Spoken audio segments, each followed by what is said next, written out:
নমস্কার বন্ধুরা, village food waste Bengal চ্যানেলে তোমাদের অনেক অনেক স্বাগতম জানাই। তাই বন্ধুরা, সামনেই কিন্তু জামা ষষ্ঠী। তাই জামা ষষ্ঠীর উপলক্ষে তোমাদের একটা সুন্দর রেসিপি দেখাবো।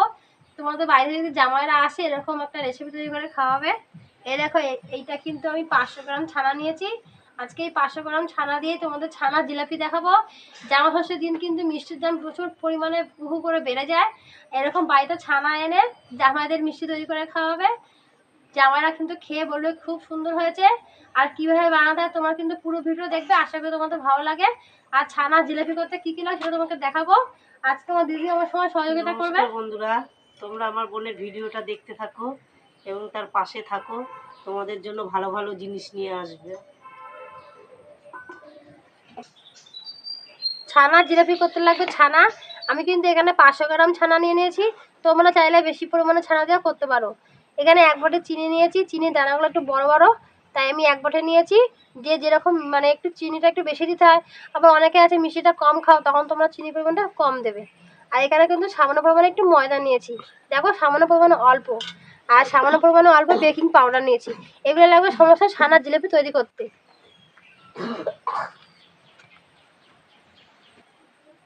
একটা মশারির জাল নিয়ে নিয়েছি। তোমরা চাইলে সেকনি ব্যবহার করতে পারো। এই মশারির জালটা আমি ছানা একটু জল আছে, এই ছানা জলটাকে ভালো করে ছেঁকে নেব।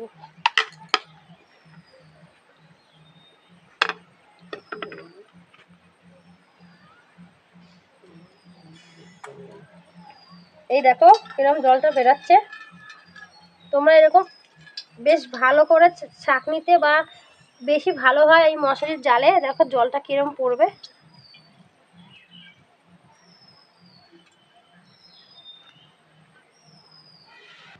জলটাকে ছেঁকে নিয়েছি।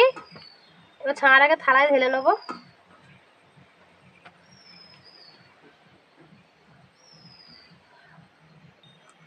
এবার ছানাটাকে কিন্তু হাতের এই মাঝখানে তালুটা দিয়ে ভালো করে ছানাটাকে মেখে নেবে। যত ছানাটাকে ভালো করে মাখবে, তত ছানা জিলাপিটা খেতে সুন্দর হবে। এ দেখো, হাত দিয়ে কিন্তু ভালো করে ছানাটাকে মেখে নিয়েছি। এখানে ময়দাটা দিতে। এই নে বোন, এ দেখো সামান্য পরিমাণে ময়দাটা আমি নিয়ে নিয়েছি। ময়দাটা দিয়ে দেবো।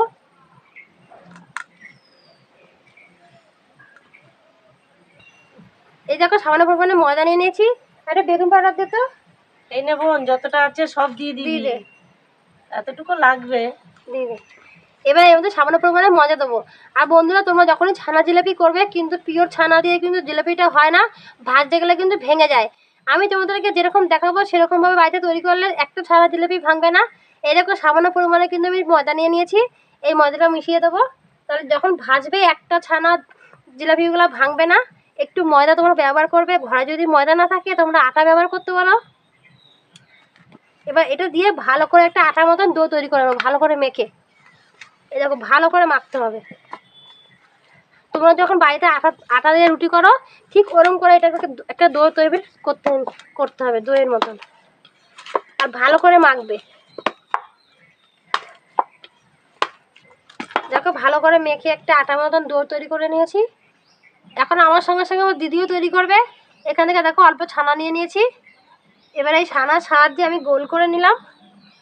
দিয়ে এই যে তোমরা হাত দিয়েও করতে পারো। এই যে আমি হাত দিয়ে লম্বা করছি, আমার দিদি এদিকে রুটি বেলুনটা লম্বা করে করছে। ঠিক এরকম লম্বা করবে।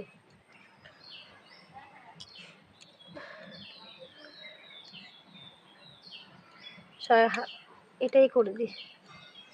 দেখা কিভাবে করতে হয় দেখাতে হয়। দেখতেই পাচ্ছ আমি ছানার জিলাপি করে নিয়েছি। তোমরাও ঠিক এইভাবে বাড়িতে ছানার জিলাপি করে নেবে। স্যার আমি একটু দেখিয়ে দিই বন্ধুদের।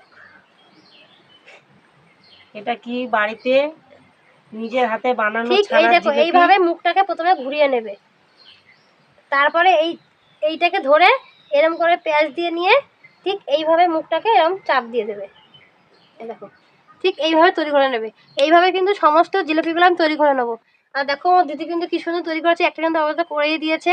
ওই কিন্তু আমাকে শিখিয়েছিল। এইভাবে সমস্ত জিলাপিগুলো তৈরি করে নেবো। আমার কিন্তু করতে যেয়ে একবার ভেঙে গেছিল। এটা আমরা বাড়িতে দোকানের জিনিস আমরা খেয়েই থাকি, কিন্তু দোকানে দেখো অনেক রকম ভেজালের জিনিস আমরা খেয়ে থাকি। বাড়িতে এটা নিজের হাতে বানানো হচ্ছে, আমরা কোনো ভেজাল দেইনি, অরিজিনাল জিনিস দিয়ে আমরা নিজের হাতে বানিয়ে খাচ্ছি। তোমরাও এইভাবে খাবে বাড়িতে বানিয়ে, খুব সুন্দর লাগবে এবং ছোট ছোট বাচ্চাদেরকেও খাওয়াতে পারবে।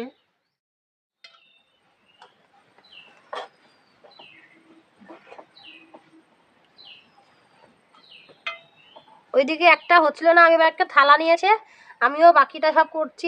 এই যে এইভাবে তোমরাও কিন্তু ঠিক এইভাবেই করবে। থালার মধ্যে না সব থেকে ভালো হয়, এটাতেও হয়, এটা একটু ছোট হয়ে গেছে।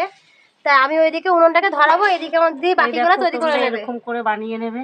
আর এইটুকু আছে আমার দিদি তৈরি করে নেবে, আমি ওইদিকে উনুনটা ধরাতে যাই। দেখো আমি সমস্ত জিলিপিগুলো বানিয়ে নিয়েছি, তোমরা ঠিক এইভাবেই বানিয়ে নেবে। তারপর আমার বোন এখন মিষ্টির শিরাটা বানাতে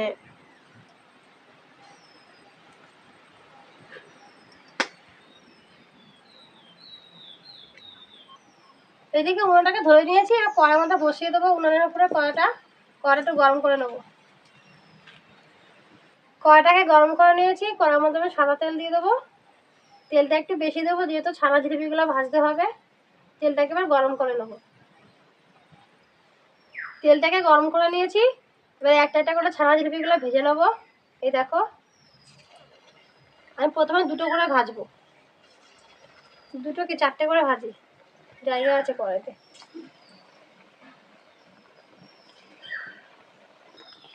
এবার উল্টিয়ে দেবো।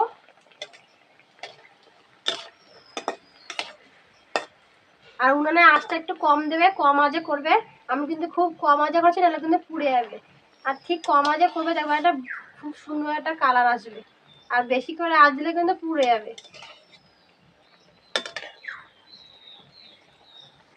দেখো কতটা সুন্দর ফুলেছে জিলিপিগুলা। দেখো এবার তুলে নেবো।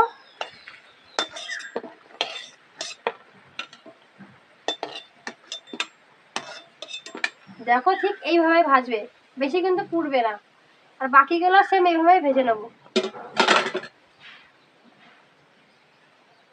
আমি চারটে চারটে করে ভাজবো।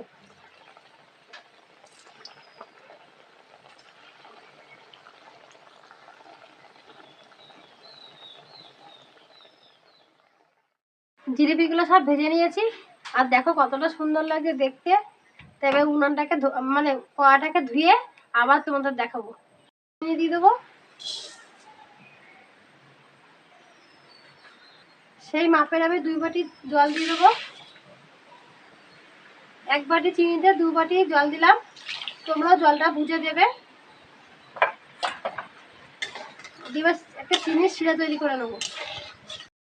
দেখো শিরাটা কিন্তু টকবক করে আমি জাল দিয়ে ফুটিয়ে নিয়েছি, আর ওটা কিন্তু গাঢ় ভাব হয়ে গেছে। এবার শিরাটাকে নামিয়ে নেবো।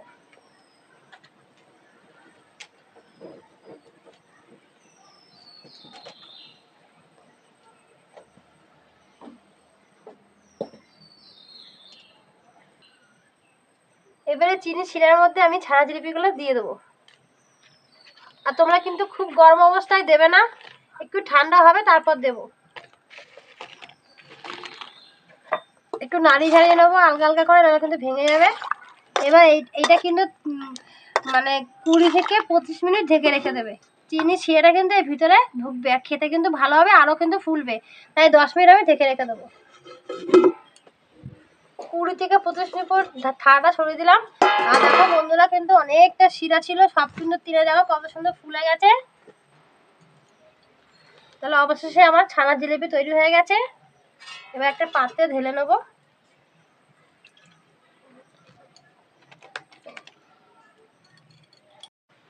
এই রেসিপিটা তোমাদের কেমন লাগলো তোমরা কিন্তু অবশ্যই কমেন্ট করে জানাবে।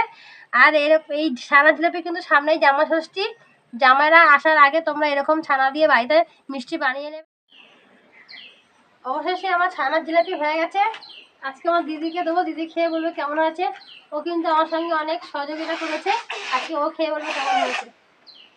এবার তুই একটু ধর।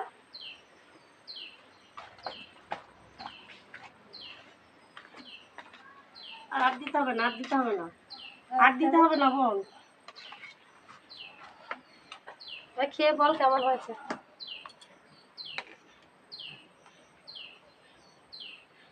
খুব সুন্দর নরম হয়েছে, একদম মুলাম হয়েছে, দেখো কত সুন্দর। খুব সুন্দর খেতে হয়েছে। দেখো দোকানে তো আমরা অনেক সময় ভেজাল জিনিস খেয়ে থাকি, এটা বাড়ির অরিজিনাল বানানো জিনিস। এবং এখন ঘরে ঘরেই সবার সুগার পেশেন্ট আছে, তাদেরও তো একটু মিষ্টি খেতে ইচ্ছে হয়, তখন তোমরা বাড়িতে সুগার ফ্রি করে এইভাবে বানিয়ে দেবে, তাদের মনটা খুব খুশি হবে এবং তারা খেয়েও মানে কোনো অসুবিধা তাদের হবে না। আমি তো খাচ্ছি, তোমরাও এইভাবে বানিয়ে খেও। এখন কিছু কিছু জামাইরা আছে মিষ্টি দিলে খেতে চায় না, তোমরা জামাই ষষ্ঠীতে তো এটা অবশ্যই বানাবে, কিন্তু অনেক জামাইরা আছে খেতে চায় না, কিন্তু তোমরা সুগার ফ্রি করেও বানাবে। জামাইদের বলবে যে আমরা সুগার ফ্রি দিয়ে বানিয়েছি, অনেক জামাইয়ের সুগার থেকে থাকে, খেতে চায় না। তো এইভাবে বানিয়ে দেবে, জামাইরা অবশ্যই খেয়ে নেবে। খুব সুন্দর হয়েছে, আমি খাচ্ছি, তোমরা এইভাবে বানিয়ে খেও। বন্ধুরা তোমরা আমার পাশে থাকবে, আমাকে এগিয়ে যেতে সাহায্য করবে, আমি জানি তোমাদের কাছে আরো বিভিন্ন রকমের রেসিপি শেয়ার করতে পারি। ধন্যবাদ, পরের ভিডিও দেখা হবে। আর তোমরা ভালো থাকবে, সুস্থ থাকবে। আর তোমরা কিন্তু এই রেসিপিটা কিন্তু জামাইদের অবশ্যই করে খাওয়াবে। টাটা।